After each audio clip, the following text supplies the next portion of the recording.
السلام عليكم ورحمة الله وبركاته.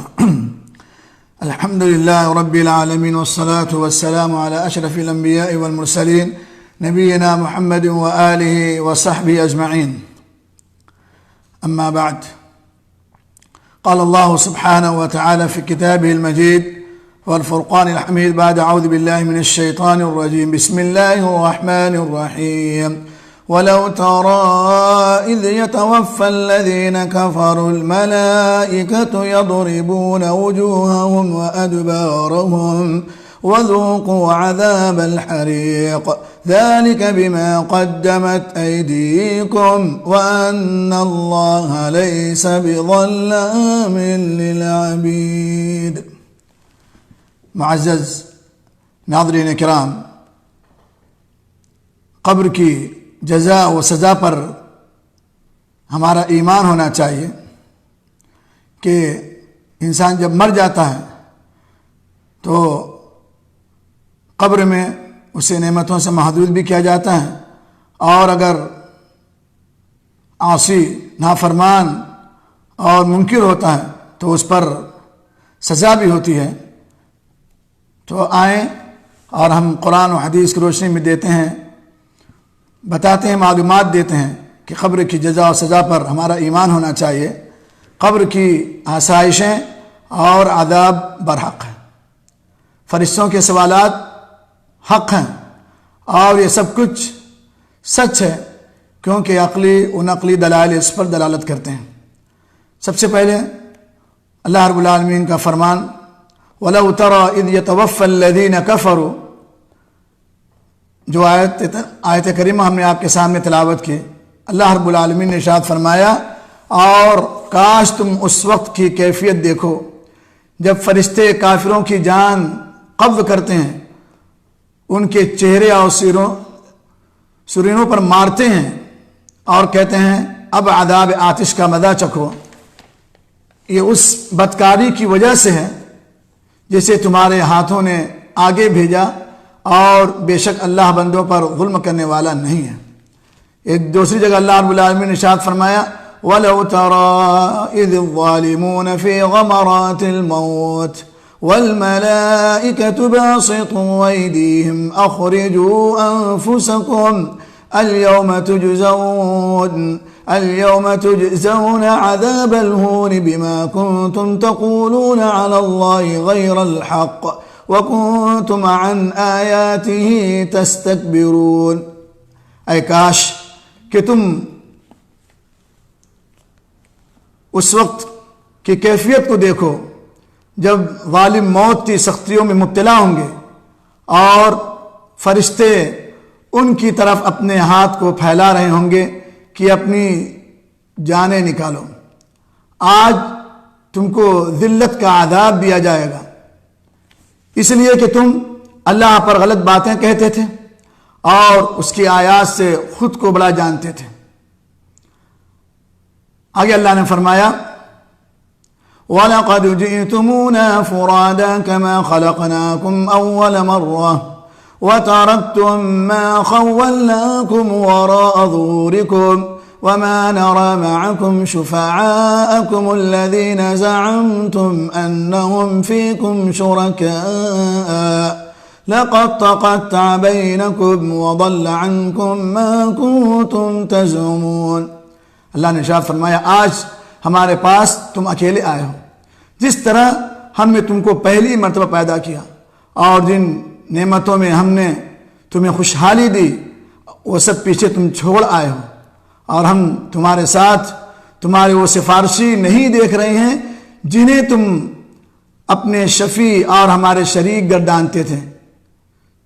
تمہارے درمیان اور ان کے مابین تعلق ٹوٹ چکا ہے، اور جو تم ان کو اپنا شریک سمجھتے تھے وہ سب تم سے غائب ہو گئے. پھر آگے اللہ نے فرمایا سَنُعَذِّبُهُمْ مَرَّتَيْنِ ثُمَّ يُرَدُّونَ إِلَىٰ عَذَابٍ عَظِيمٍ. ہم ان کو 2 بار سزا دیں گے، پھر وہ بڑے عذاب کی طرف لوٹا دیے جائیں گے.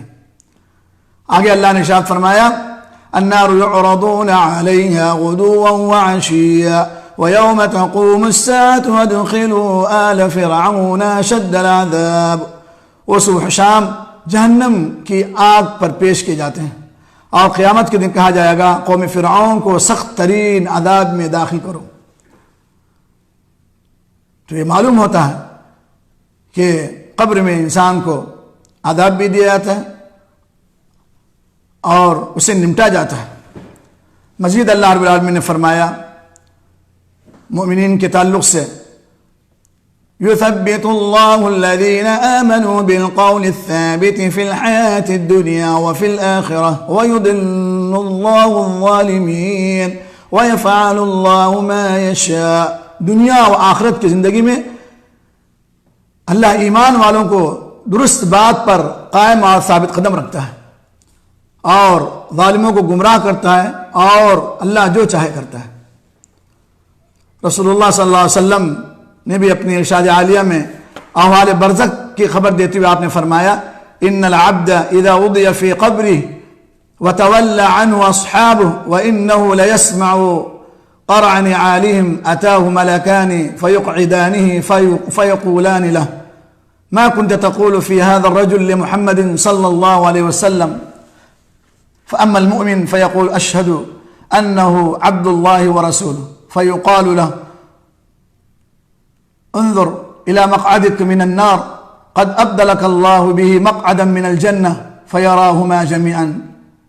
اسی طریقے سے منافق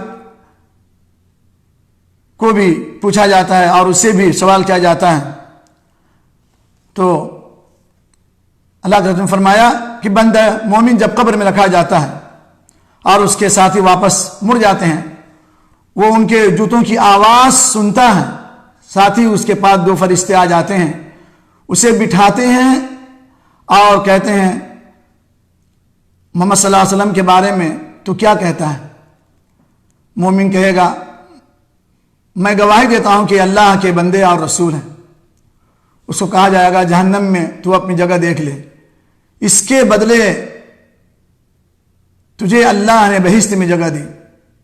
وہ دونوں جگہوں کو دیکھے گا، مگر منافق یا کافر کو جب کہیں گے کہ اس محمد صلی اللہ علیہ وسلم کے بارے میں تیری کیا رائے ہے، تو وہ کہے گا میں نہیں جانتا، جو لوگ کہتے تھے میں بھی وہی کہہ دیتا تھا۔ جواب ملے گا تو نے نہ عقل سے کام لیا اور نہ پڑھا، پھر لوہے کی سلاخوں سے اس کو مارا جائے گا، وہ چیخے گا اور جن و انس کے علاوہ جو ارد گرد کی باقی سب چیزیں ہوں گی سب اسے سنیں گے۔ ایک اور فرمان نبی صلی اللہ علیہ وسلم ہے، اذا مات احدكم عرض عليه مقعده بالغداة والعشي ان كان من اهل النار فمن اهل النار فيقال له هذا مقعدك حتى يبعثك الله الى يوم القيامة۔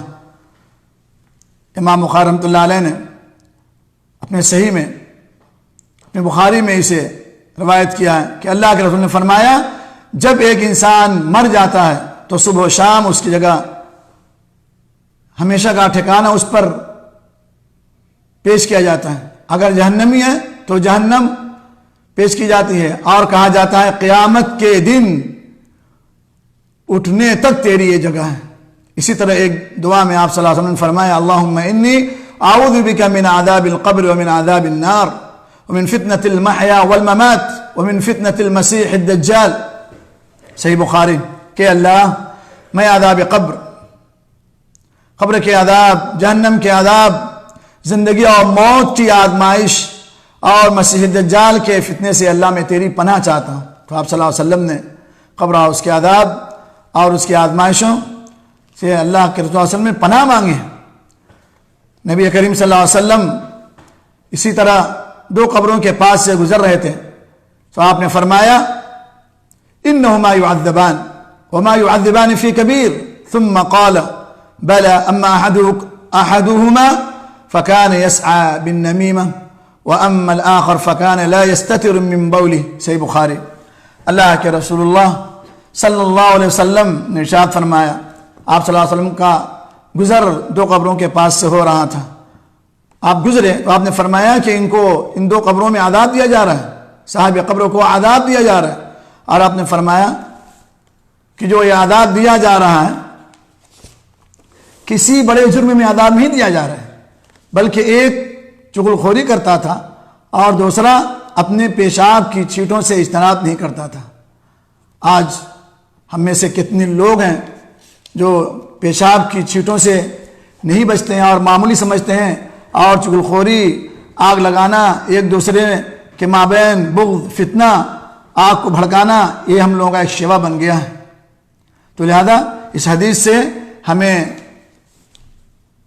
سمجھ جانا چاہیے کہ چغلخور کا انجام کیا ہے، اور جو شخص پیشاب کے قطروں کو معمولی سمجھتا ہے اور اسے اجتناب نہیں کرتا ہے، اس کو بھی اس حدیث سے سمجھنا چاہیے کہ کتنا بڑا عذاب ہے۔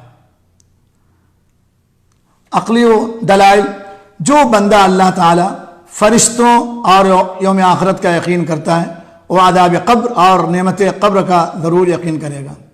یہ سب امور غیب سے تعلق رکھتے ہیں، اور اس کے بعد کے تسلیم کرنے سے عقل دوسری چیزوں کی تسلیم کرنے کا بھی تقاضا کرتی ہے۔ قبر کے عذاب و نعمت اور فرشتوں کے سوال کو عقل بالکل رد نہیں کرتی اور نہ ہی اسے محال گردانتی، بلکہ عقل سلیم اس پر شاہد اور اس کا اس بات کرتی ہے، عقل مانتی ہے اس بات کو۔ لہذا آج کے اس درس میں مختصر سے وقت میں جو باتیں کہی گئیں، قبر کی نعمتیں اور قبر کے عذاب اور قرآنی آیات اور آپ صلی اللہ علیہ وسلم کی احادیث مبارکہ کو پیش کر کے جو چیزیں ہمیں ملی، ہمیں اس پر عمل کرنا چاہیے اور اللہ رب العالمین سے توبہ استغفار کرنا چاہیے، معافی طلب کرنی چاہیے کہ اللہ رب العالمین ہمارے سیئات کو معاف فرمائے اور ہمیں قرآن و سنت پر ثابت قدم رکھے۔